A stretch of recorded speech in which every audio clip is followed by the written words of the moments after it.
Society. Gray's giving a talk. Okay, it says we're live now, so just So far, technical everybody, problems. please don't be in YouTube if you're also in this with your microphone on. Feedback in itself, so I'm going to mute myself. Gray's giving a talk. Okay, it says we're live now, so. I turned. It's nothing like the breeze on your sweat. All right, well, I gotta let Kim in.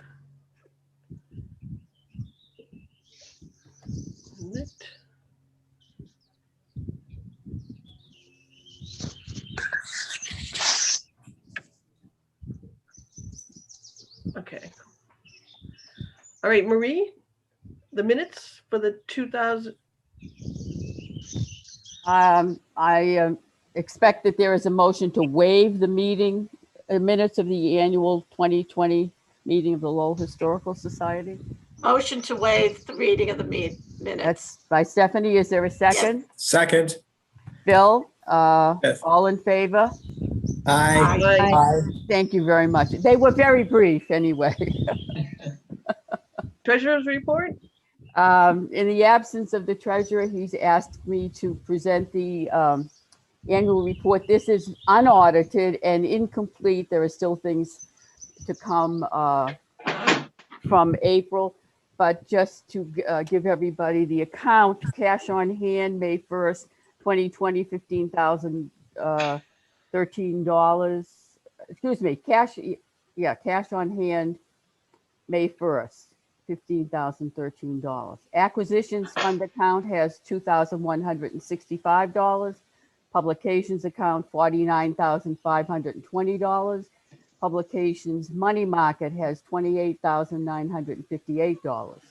The conservation account, $87,413. The endowment fund money market, $41,810. The total checking and investment cash comes to $228,928. In addition, we have an endowment at the Greater Lowell Community Foundation that is about $121,000. And we have shares of Exelon stock at the value of $31,185. So there are no totals here because this is incomplete, but this is as of May 1st, presented on behalf of the Treasurer Lou Carabassis. So is there a motion to accept? Motion to accept. Second. Is that Phil? Yes. Okay, all in favor? Aye. Aye, thank you very much. Do you want me to go on, Madam President? Yep, the nominating report. As chair of the nominating committee, I have a presentation to make. First, I would say that most of the president and vice president are in a continuing term right now, and so are most of the at-large members. So, but I do have some nominations to make, and I would offer this slate for a 2-year term ending in 2023, Gray Fitzsimons. And for a 1-year term ending in 2022, Cliff Hoyt, Tony Sampis, and Thomas Thornton. And I would offer that in the form of a motion. So I'm looking for a second. Second. Thank you, Stephanie. All in favor? Aye. Aye. Any opposed? None. So thank you very much for accepting the report of the nominating committee. And that's the end of my business, Madam Chairman. Okay, so we're ready to start the program. I'm Gray Fitzsimmons. He's the former historian at the Lowell Historic Park. He is the past president of the Lowell Historical Society. He's currently with UMass Lowell at the Saab Center for Portuguese Studies. So I'm going to give you the power, Gray.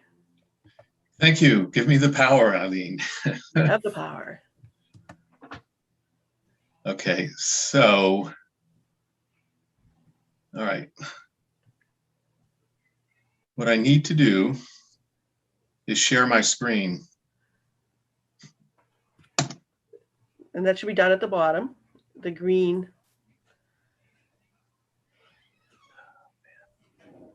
Hang on. Oh dear.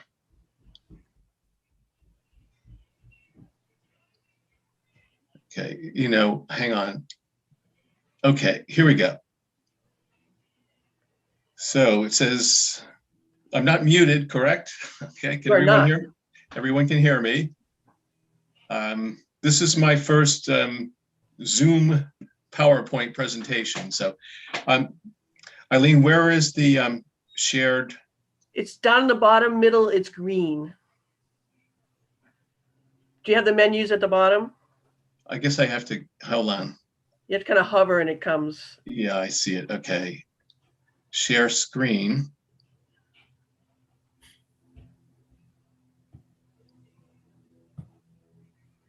Okay. How's that? Can everybody see it? Very good. Yep. Thank you. Well, welcome everybody. Thank you for joining us on this beautiful spring afternoon. Again, what I think this talk is going to run about 25 minutes or so, so let's get started. I think that most of us know the extent to which Lowell's Portuguese have contributed to the city's economic life and its culture.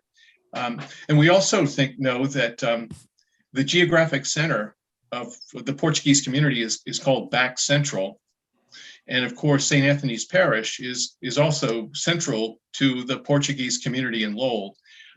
There's a good reason for this geographic location, that we had really beginning in the 1890s, several waves of Portuguese immigrants settled in Lowell, and specifically in the Back Central neighborhood. Of course, the main street that runs through Back Central is Central Street. And I don't know actually when the term Back Central came to the fore, but it certainly was used commonly by the mid 20th century. Anyway, but it was the men and women across the various generations of those who settled in Lowell that established the cultural and social institutions and contributed so mightily to the city's economic character. The majority, I'm sure we probably know, the majority of these Portuguese men and women worked in factories. And that was really true even up through the 1970s. So I think we associate many of the Portuguese with factory workers in Lowell, but it's also, we probably know too that there were a number of small Portuguese businesses, mostly in Back Central, but not exclusively. And there were also a smaller number of Portuguese who were men and women who were members of the various professions, doctors and lawyers and so forth in Lowell. Hang on here. So in fact, the Portuguese community had grown to such an extent that when the Reverend George Kengott was doing his research for his book, Record of a City, he made great mention of the Portuguese in his book published in 1912.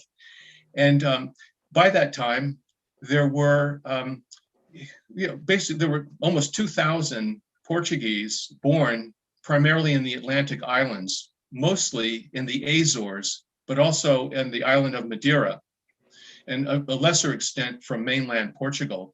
But actually, so, the population of Lowell in 1910 was, I don't know, a little over 100,000. So around 2,000 Portuguese, and that's less than 2% of the overall population. But when you add the children of the Portuguese immigrants to the population, you have almost 5,000 adults and children. So, they were a significant presence in Lowell by 1910. And again, there were, the major neighborhood by 1910 was Back Central, again, along Central Street and Charles Street. And, but also we might not know that there was a much smaller enclave on the fringe of Little Canada, which was again near the Tremont Suffolk Mills, where many, quite a few, in fact, of the Madeirans who immigrated to Lowell, of those who worked in the textile factories, worked at the Tremont Suffolk.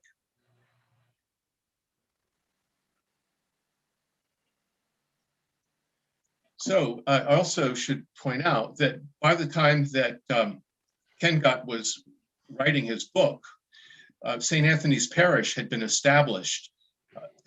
Tony Sampas and I had the good fortune of going over to the St. Anthony's archival room, and well, actually hanging in one of the church rooms is an original drawing of St. Anthony's Church, which dates from around 1907. And you can see on the left, it's kind of this Spanish revival style. It's quite a remarkable building that obviously was never built. And I first saw this drawing when Father Hughes was the pastor at St. Anthony's back in about 2010, when I was putting together a walking tour of Back Central. Father Hughes took me around the church and he said, you might want to see this wonderful engraving. The artist was he was actually a lithographer from Boston, but Father Hughes made the interesting point. This was at a time when so many of the parishes, the churches were closing in the Boston Archdiocese. And Father Hughes pointed out that if this church had been built, as you see, it's very likely that it would have been one of those that had been closed in the early 2000s. Simply to maintain such a building would have been cost prohibitive. So anyway, a much more modest church was built, and that's the one you see on the right. And so it's alive and thriving today. I should also say that other than Ken Gott's work, there really has not been too much published on Lowell's Portuguese. There's virtually a book on every other major immigrant group in Lowell, except the Portuguese. We're working to change that, and I'll explain in a few minutes how that might happen. But there have been a couple of exhibits, one dating from the early 1990s, which was at the Mogan Center. Some of you might have seen that exhibit called We the Portuguese. The text for that exhibit, I should point out, came from an unpublished manuscript on the history of Lowell's Portuguese by Deolinda Mello, who some of you might know was for many years the head of the International Institute of Lowell. And in 1976, perhaps Marie, or well, Lou's not here, but Marie, you might remember that Deolinda Mello presented before the LHS on the history of the city's Portuguese. And in fact, I found there might be that manuscript at the Center for Lowell History, but I did find a copy of it at St. Anthony's Church on that same day that Tony and I were visiting. But the point is, there really hasn't been much published at all. There have been two recent exhibits. Again, thanks in part to Professor Robert Ferrant in the History Department at UMass Lowell. He had a number of his students work on these exhibitions that were at the Lowell National Historical Park. One of the students was Katie Phelps, a history graduate, and she actually worked a manuscript, and it basically deals with Lowell's Portuguese community activist in the 20th century, and it's in press now. So we're hoping to see it actually published in the near future. By the way, Katie Phelps's grandfather is a fellow, he's deceased, but he was a longtime textile worker named Henry Pestana. And he actually is included in Mary Blewett's book, The Last Generation, and was one of the textile workers that Mary interviewed. So that's available. And Katie Phelps, I've been in touch with her lately, and she's let us know that Henry Pestana kept a diary from the beginning in the 1930s. And there also are some family films that were done, basically mid-20th century to the more recent times. And so there's some rich archival resources that we hope to include in the Portuguese American Digital Archive. And that's the one thing I want to close with this slide, is that the Portuguese American Digital Archive at UMass Lowell, it's a partnership between, well, primarily the Saab Center for Portuguese Studies and UMass Libraries. And our colleague Tony Sampas is greatly involved. We have a wonderful young archivist, Nikki Tantum, who was really kind of leading the effort to build this archive. And so it's virtually everything that we're acquiring in the archive is being scanned and available online. And that will include we're hoping, the fairly sizable collection at St. Anthony's Church, including Dale Linda Mello's unpublished manuscript on the history of Lowell's Portuguese. Okay. So what I would like to talk about today, very briefly, again, is looking at the various waves of Portuguese immigrants into Lowell.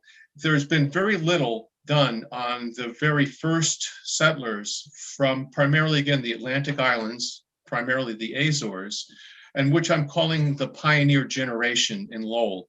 And they began settling in Lowell in the 1850s. And as I'll mention, quite a number of them remained in Lowell throughout their lifetime. So what I do find interesting about this early generation of Portuguese in Lowell, and you'll see that they were really kind of set apart both demographically, socially, economically from the other Portuguese that succeeded this first generation. And I'll suggest some reasons why later on, but I think it's interesting to note that the very early Portuguese in Lowell were primarily were educated. They could read and write. They came to Lowell with a high level of skills, and many of them, in fact, they married non-Portuguese women, primarily because there basically were no Portuguese women in Lowell during this early period. And so a number of them established networks with the Irish American community. A couple of them married Irish women. And so really it was quite a different generation that first settled in Lowell from those that came in later years. Okay, and also to note that, so again, the Atlantic Islands, of course, the Azores are kind of directly west of the coast of Spain. There's Madeira, which is off the coast of Morocco. And then the Spanish control the Canary Islands, but the other Portuguese possession in the Atlantic Islands is Cape Verde.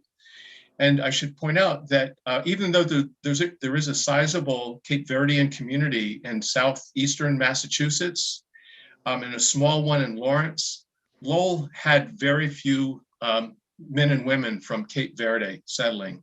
And but interestingly, 80% of those Portuguese who immigrated to the United States were from the Azores. And Lowell was no exception to that. About 80% of the Portuguese in Lowell are from the Azores. Perhaps about 15% from Madeira, and a small amount from the mainland of Portugal.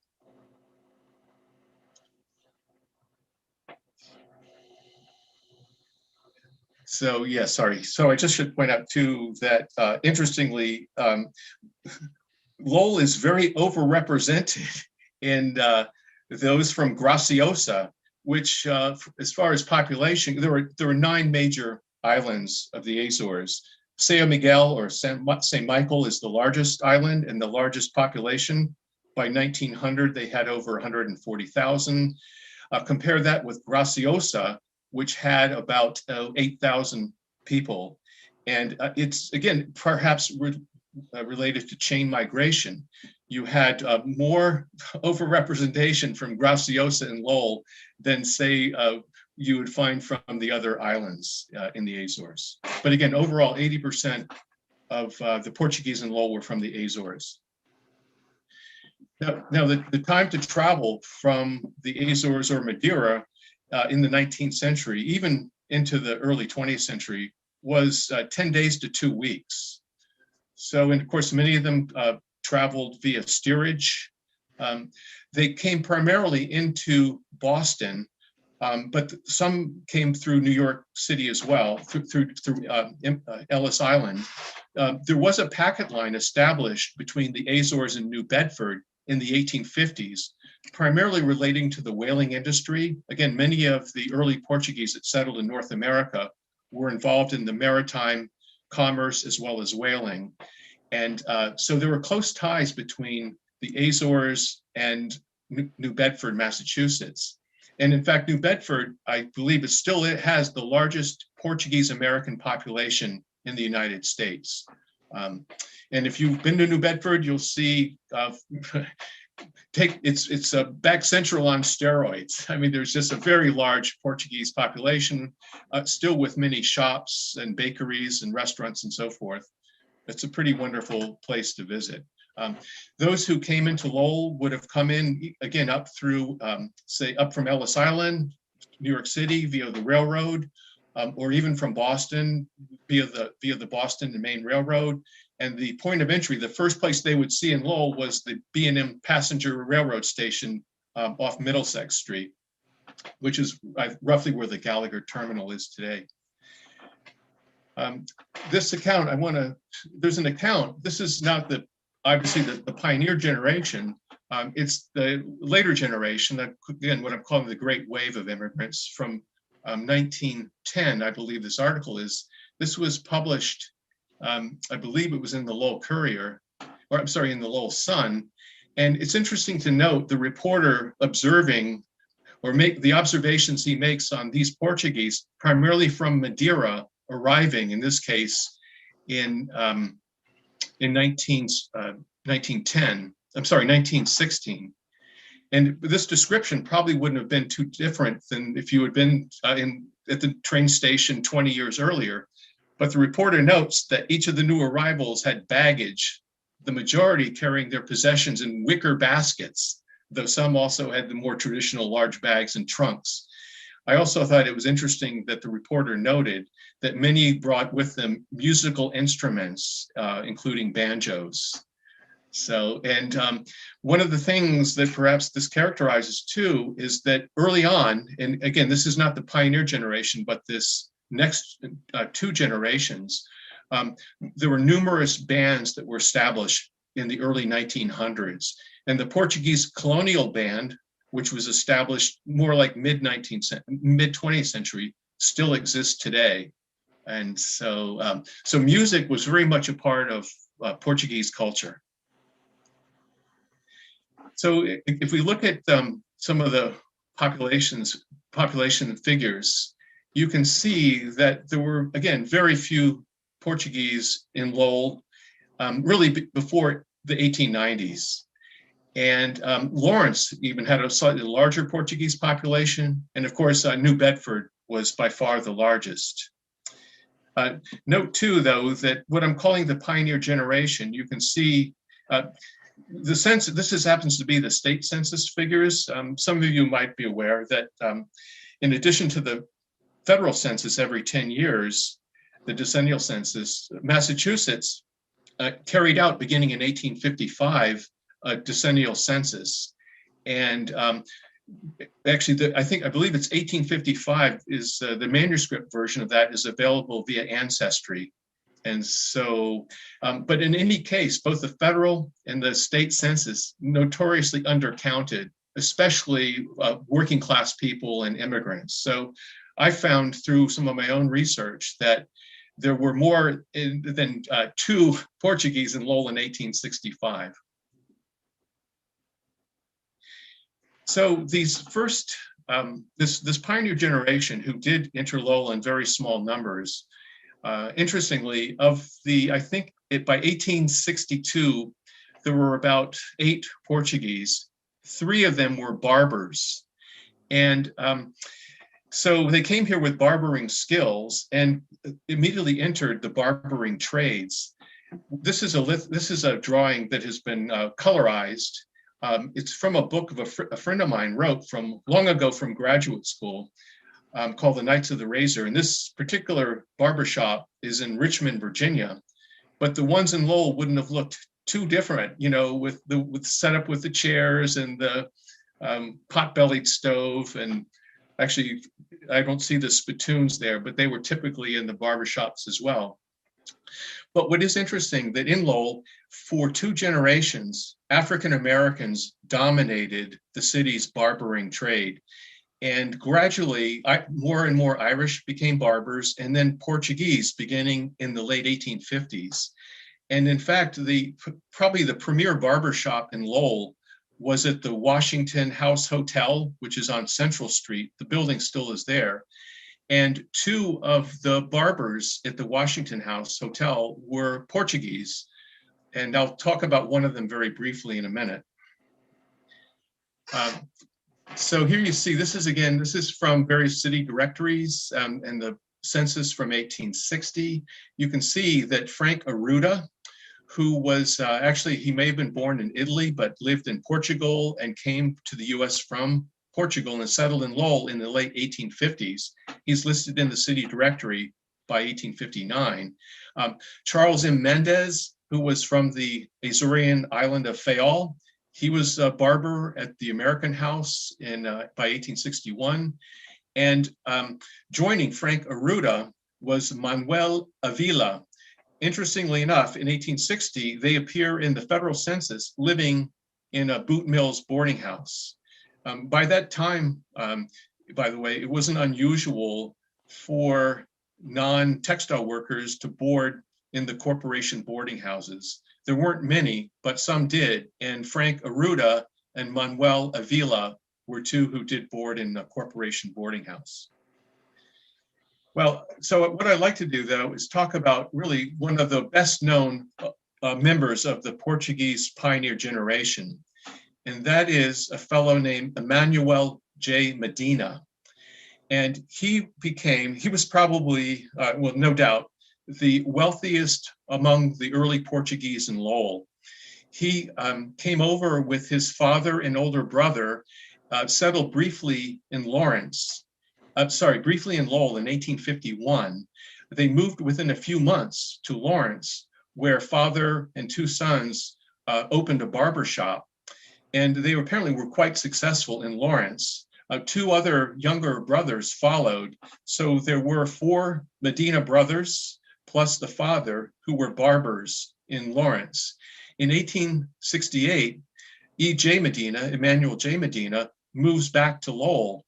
And he actually is not a barber, but he's involved in what's called the hair trade. Okay, he was involved in wig making as well as hair dye coloring. And his Medina's tinta, the hair tinta, was in fact very successful and sold very well. It was kind of like a patent medicine. I think that it was largely alcohol in the tinta, but there were other chemical dyes where you could have your hair darken very nicely. It's interesting, this advertisement, which appeared in a New York newspaper from 1899, mentions only women, but apparently this hair tinta was used by both men and women. So Emmanuel J. Medina, again, was quite an interesting fellow.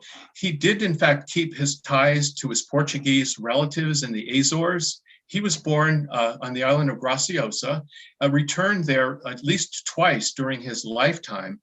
But what's interesting is that, he did marry, in this case, a woman who was born in Scotland, Mary Slavin. Her father was a weaver in Lawrence's Pemberton Mills. He married this Scottish woman.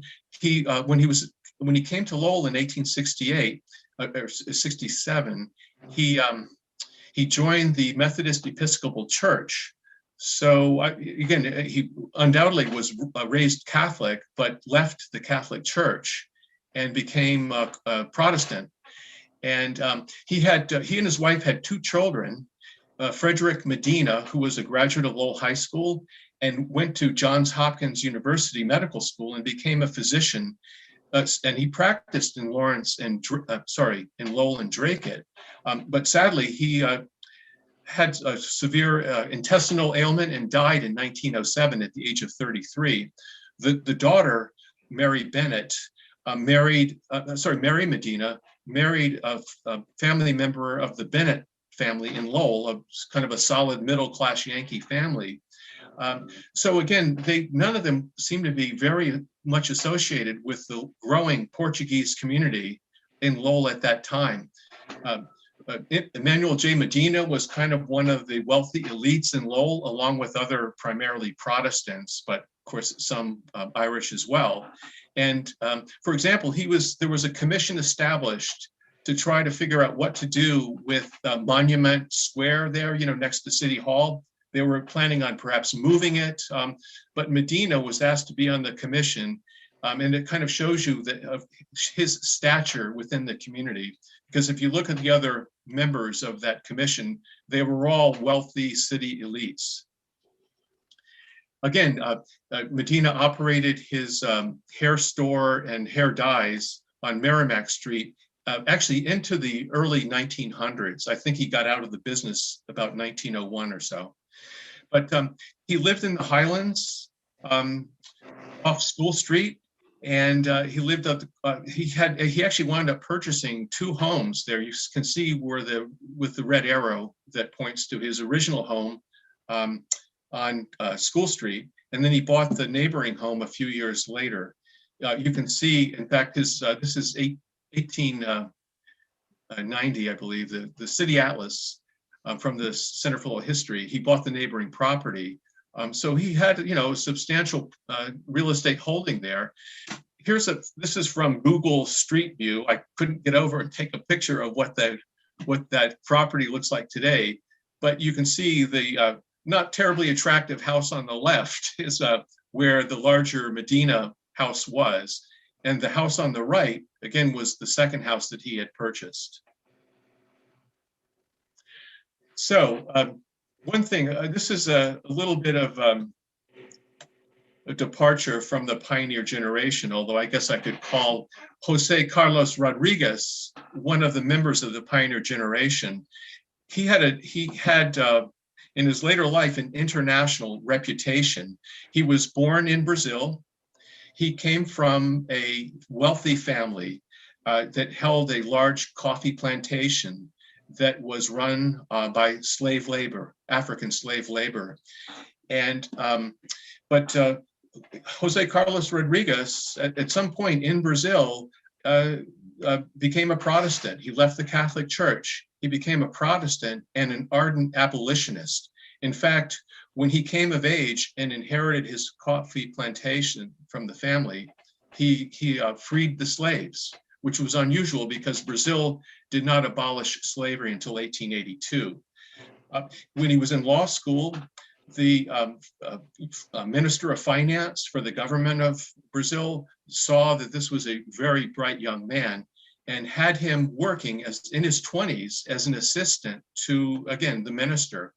However, Rodriguez was involved in some financial impropriety as assistant to the Minister of Finance, and he fled Brazil in 1869 because he knew that he apparently was going to be not just indicted, but convicted. So he left his native land, and for reasons I have no idea, he settled in Lowell. And he appears in the 1870 census in Lowell, and he's listed as a foreign correspondent. And it's true that he, in fact, was a writer. In fact, before he fled Brazil, he published essentially a layman's guide to the Brazilian Constitution, which was widely read by the citizens of Brazil. And so they could, apparently understand the very difficult legalese language of the Brazilian Constitution. So again, it's unclear why he moved to Lowell, but he started writing for various newspapers, including one of the New York World. And so he was only in Lowell shortly before he left for New York City, where he was a writer, a correspondent for the New York World. He did for a few months, though. He lived in Lowell in the Merrimack Hotel, which some of you might know is was on Dutton Street. Sadly, there's a gas station there now. It was, right very close to City Hall. It was really quite a wonderful building that was for many generations, again, one of the great hotels in Lowell. Rodriguez, though, later on was a very large promoter of the Panama Canal during the time of Ferdinand de Lesseps, who was the original engineer and designer. But that whole venture failed. But it was a book that Rodriguez published on the canal, its history. And basically, he also wrote very much about the legal underpinnings of creating the canal. And when Teddy Roosevelt was president and presided over the completion of the canal, he credited Rodriguez with being sort of the journalist father of the Panama Canal. Anyway, quite an interesting fellow. He wound up living in London, and he died in Paris in 1922. But why he lived in Lowell for a short time is unknown. Perhaps some of you might have some ideas of why he would be drawn to Lowell. You know, maybe, you know, it was a place where you could live in obscurity when you're in trouble with your government. So let me just, I want to close with this discussion of the pioneer generation. This is from 1875. And I call these are the Magnificent Seven, if you will, because these are the Portuguese that we've identified as being, again, of this early, very early generation. And you can see, first of all, that they were all male. They all had either trades or they were, you know, in the case of Rodriguez, he's kind of a pretender to this generation because he wasn't there in Lowell very long, but he was a journalist. And you can see, too, that those who stayed in Lowell, there were 4 who remained in Lowell for their lifetime, or most of their lifetime, married non-Portuguese.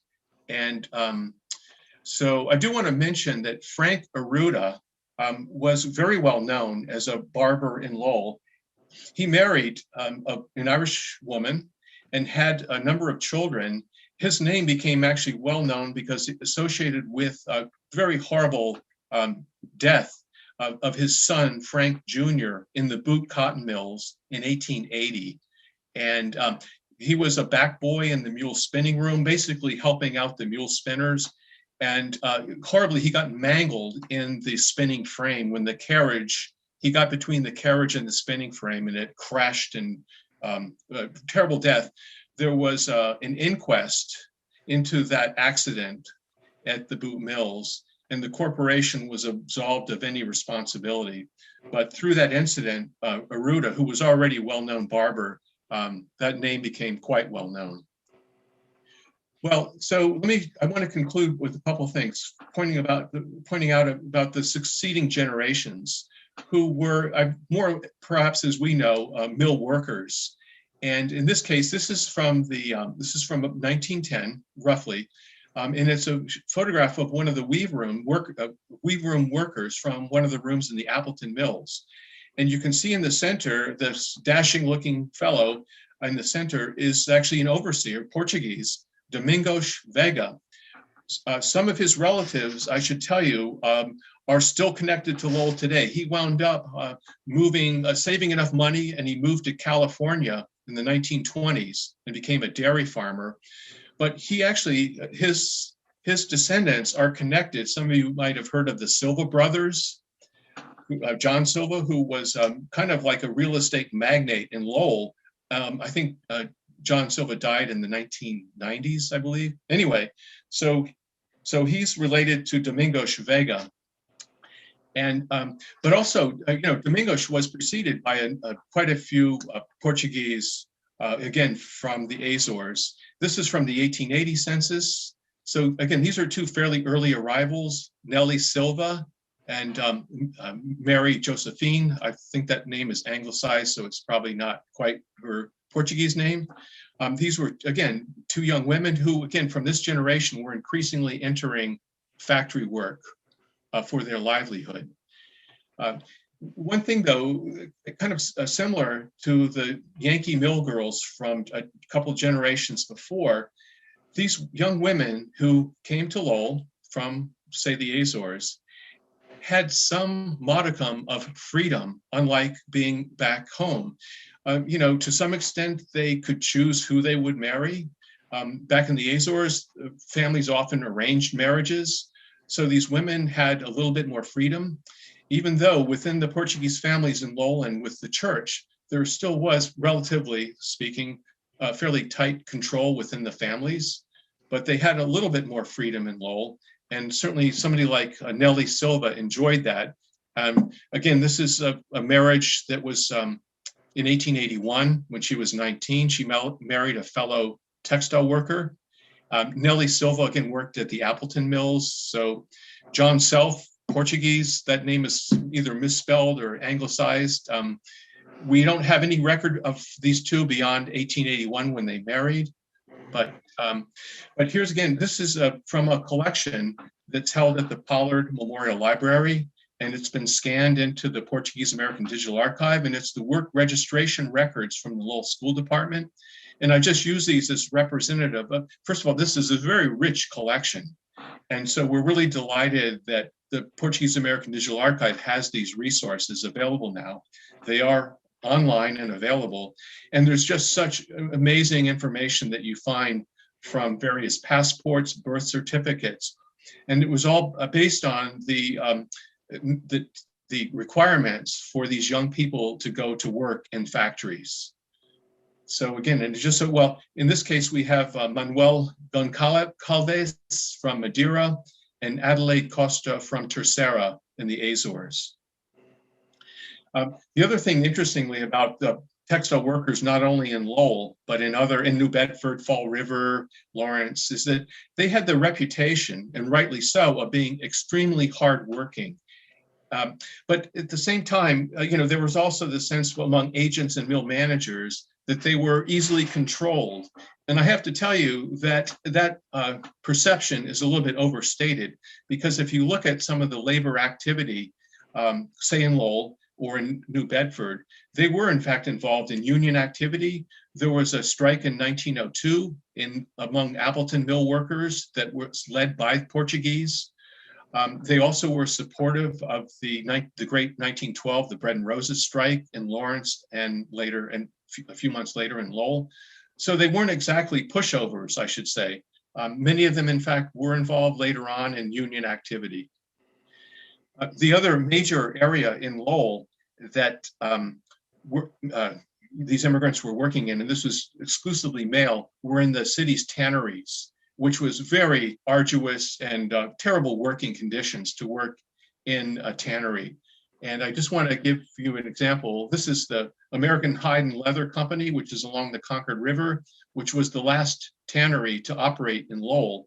It operated, I believe, into the 1970s. And you can see here, this is an article. This is the Air City, you might know, in South Lowell, was actually a tanning district of the city of Lowell. And so this is from the 1890s, I believe, this article. But you can see that it points out that this fire at the Erie, Maddock, and Lock Tannery put the workers out of work, and about 200, most of whom were Portuguese from the Azores. So again, I just want to, as a representative of one of the Azorean immigrants who worked in the tannery, was Manuel S. Silva, born in Graciosa, came to the US in 1877, began working in tanneries right away. He married another Azorean, Victoria Rodriguez. They had 4 daughters. Manuel became a US citizen in 1898. This is a path that, by the way, was commonly followed by so many Portuguese. But what's interesting, just like Domingos Vega in the 1920s, Manuel Silva and his wife and daughters, 2 of whom worked in the textile mills at very young ages, saved up enough money and bought a farm in the Fresno, California area and moved there. And they became, residents of California. And as far as I can see, there was no connection then to Lowell after they left for Fresno. And again, you can see here again, this is from 1900, where both Manuel and his wife were working in the textile industry, and 2 of their daughters were as well. So I do want to conclude by pointing out that the Portuguese American Digital Archive really is, we hope to see it become a major repository of archival holdings. This summer, we plan on doing work at St. Anthony's Church. Thanks to Tony Sampas, there is actually a small holding right now of St. Anthony's collection at the Center for Lowell History in the Portuguese American Digital Archive. And thanks to one of the students, Tony was able to get the small collection online. And what you see there at the top is, in fact, the first Portuguese church in Lowell, established in 1901.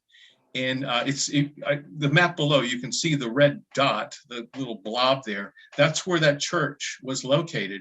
It was originally a primitive Methodist church, The Portuguese who first arrived, who first settled in Lowell after the 1880s were associated with St. Peter's Church, but they really wanted their own parish. And again, by 1901, the community saved up enough money to purchase this building on Gorham Street. And you can see the blue cross there is just where the current St. Anthony's Church is, so not too far away. But again, so that early church called the Portuguese Catholic Church, which sadly is no longer standing, is really the first parish church in Lowell for the Portuguese. So again, that's part of a collection that we will build on this summer as we go over to St. Anthony's Church and start to evaluate and scan the resources there. So with that, thank you very much.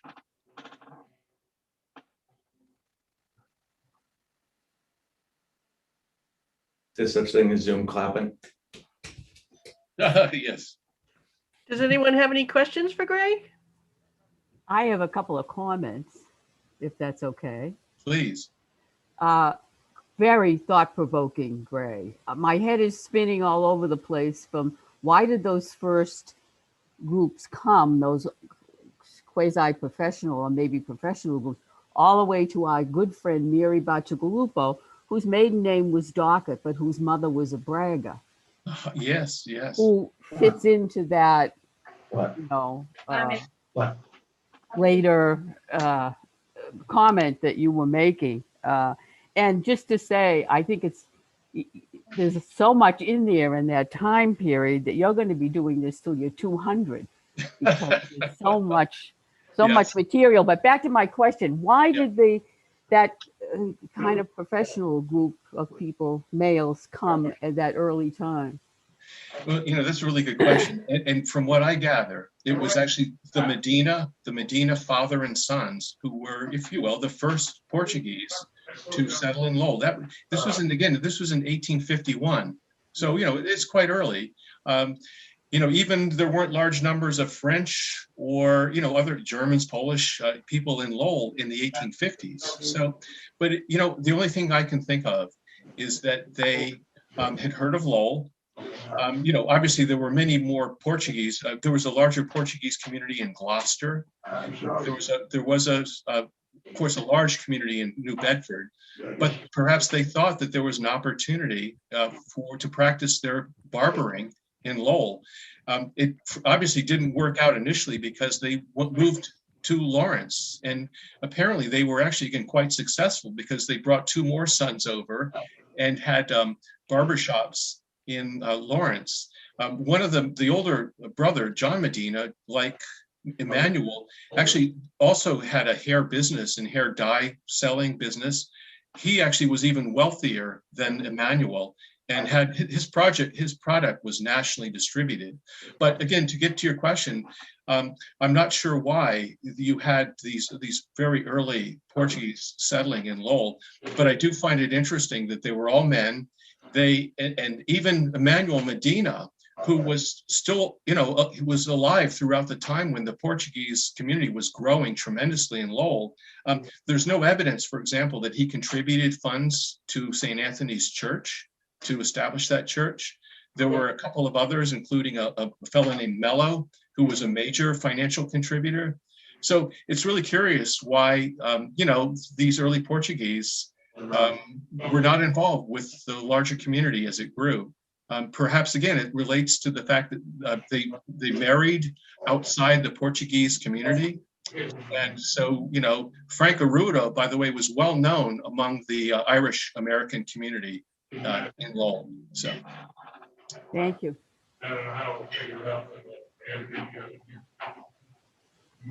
Gray, do you want to give the power back to me and I can mute somebody? okay. All right. How do I do that, Eileen?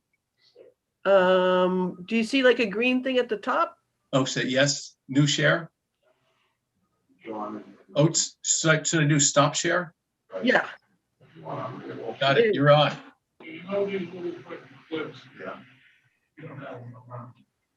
Okay, Nope. We have a comment from Anthony. I'll share the link. This was recorded because when we dual live streamed it to YouTube, and that will, once we stop the recording, it'll stick around. I'll share that so people can forward it because this was really good. So I worked at Old Mother Hubbard for a couple of years, and the plant was full of Portuguese workers, Yes, yes, and most of their last names were Silva, yes, and they would get their whole family to work there. yes. No, that's right. I have actually through a number of in researching the Lowell's Portuguese community. Of course, obituaries are a wonderful resource, and it's interesting how many, well, several I found worked at Old Mother Hubbard. I don't recall being Silva, but probably yes. Great. Yes. I have a question. What is the relationship between the Portuguese from Madeira and the Azores and the Brazilians? Is that a strong, and there's a lot of current Brazilians coming back Yes. and forth. So what kind of relationship is that? Is it just the strength of the culture and the language, or is there something more to it? Well, Phil, that's a good question, because first of all, I do think this is overstated a little bit, but there were some, I don't know if you can call them tensions, but differences between Madeirans and Azorians. Mhm. There was a sense, maybe this was felt by Azorians, and it's true that Madeirans tended to be have a little bit more formal education, and they had there was the impression that they were a little haughtier, if you will. Mhm. And this goes back, by the way, to the early 1900s. You can also see there were a number of very social institutions, fraternal organizations that were established by both Azorians and Madeirans. Some of them were combined, but there were a number of separate Madeiran institutions, social clubs, and so forth, which again, said something about the separateness, if you will. But in the end, the Portuguese culture, which was held so proudly by so many Portuguese, and that shared culture, shared language was so key. There were, by the way, at various times in Lowell, a couple of Portuguese newspapers published. So sadly, we haven't been able to find any copies of those. There was one of the very early, if you will, ethnic radio programs was the Portuguese radio hour. This is the end of the 1930s with the founding of the WLLH radio station. So there, these were things that drew the Portuguese community together. The dynamic with the Brazilian community is a whole different topic, really. There is a lot of differences between the two. It's cultural. There could be some class dimension to it. But the Brazilian population, which has grown really more so since the 1990s, early 2000s, although it has dropped off in the last decade. But the Brazilians who settled in Lowell really kind of held themselves apart, not entirely, but to some extent apart from the traditional Portuguese community. And they even, for example, established their own church, the Brazilian church. In South Lowell. So, there are a number of reasons perhaps to account for those differences and some of those tensions. But they have actually, they have formed separate kind of social institutions. But you do find there is, some interaction between Brazilians and Portuguese from the Atlantic Islands. Okay, thank you. Ray, what about the social clubs? Is that a resource for you? Are there records and so on? We would like it to be. What we found so far is that there are, unfortunately, there were two major clubs, social clubs in Lowell. They're called the Blues and the Reds. They haven't kept, I guess the Blues, the Portuguese American Civic League, the club has some ledgers, some business ledgers, but not many. The Reds apparently don't have very little. There are some photographs hanging up in the clubs. So, but they're framed. I mean, it's a possible resource, but not perhaps as rich as we would like it to be in terms of what has been preserved. I should say, though, there are members of those clubs, and I've been in touch with a few who are very willing to share, their family photographs and even in some cases, some letters and other written materials. So even though we might not have much in the Portuguese American Digital Archive from the clubs themselves, we will certainly have material from the members. Great. Among the pioneers, you have some that anglicized their names. Do we know what their original names were, or Well, when they anglicized them? One good example, and actually I should acknowledge too, in addition to Walter Hickey, one of the genealogists par excellence is Martha Mayo, okay? And she's actually done a tremendous amount of work on ancestry regarding the Lowell's Portuguese community. And so, so for example, one of the families that Martha looked into was one of the pioneers, William Wilson. William Wilson, to me, does not sound very Portuguese, okay? And so, unfortunately, other than the census records and some city directories, we don't have any other written materials relating to Wilson, but he was, in fact, from the Azores. There were small number of English men and women, very small, who lived in the Azores. So it's possible that William Wilson, was of English descent, was either born or settled in the Azores before coming to the US. But, the thing I do find interesting is that there were Portuguese who did anglicize their names, some of which were anglicized for them by immigration officials. However, it's interesting that maybe to a lesser extent than, say, some Polish folks, that Portuguese maintain their Portuguese names. They did not anglicize them. And so I think that demonstrates the pride with which the Portuguese hold their language and their culture.